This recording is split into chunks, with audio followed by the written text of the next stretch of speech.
In New Mexico, oil revenues are paying for preschool, and that's letting thousands of parents head back to work. Could this change how America thinks about child poverty? Today is May 19th, 2025. Let's dive in. For a long time, New Mexico ranked near the bottom in the country for child well-being. High poverty rates, limited childcare options. Families were really stuck. So, what shifted things? The major shift was making daycare nearly free for almost all families.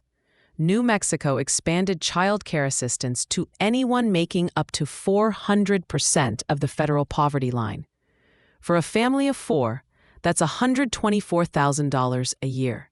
Plus, they took away all co-pays, so now it's almost universal.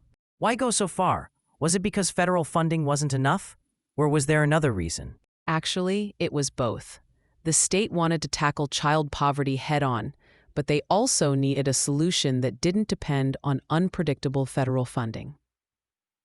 They used state money, mostly oil and gas revenue, the Land Grant Permanent Fund, and the Early Childhood Trust Fund to make the program more stable. So unlike most states that rely on federal money, New Mexico is using its own funds. But can they keep this up long-term? That's really the key concern. Oil and gas income can swing up and down, but New Mexico set up permanent funds. Think of them like endowments to support early childhood programs. That brings some stability. Still, if the energy market drops a lot, funding could get tight. What about results? Have there been any noticeable changes so far? The early numbers look good. More parents, especially mothers, are joining the workforce. Before, many stayed home just because daycare costs too much. Now, they can work more hours or take new jobs, so household incomes are rising. And for the kids, are there direct benefits for them? Yes, kids are getting access to high-quality early education, small classes, trained teachers. There's evidence these settings help with both cognitive and social development. Long-term effects are still being studied, but the short-term gains are already showing.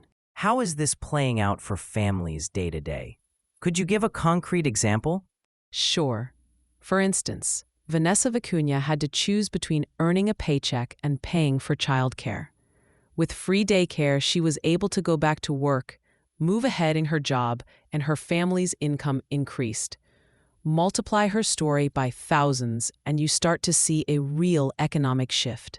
Is this a model other places could use, or is it unique to New Mexico? The main ideas, broad eligibility, steady funding, support for providers, can be adapted. The challenge is finding a reliable way to pay for it, since not every state has oil and gas resources. Still, the concept is spreading, and people across the country are watching. So this goes beyond just one state. It's about tackling child poverty, helping parents work, and even shifting gender roles. Why does this matter outside New Mexico? Affordable childcare matters everywhere. When parents can work, families escape poverty. When kids get quality early education, their future prospects improve.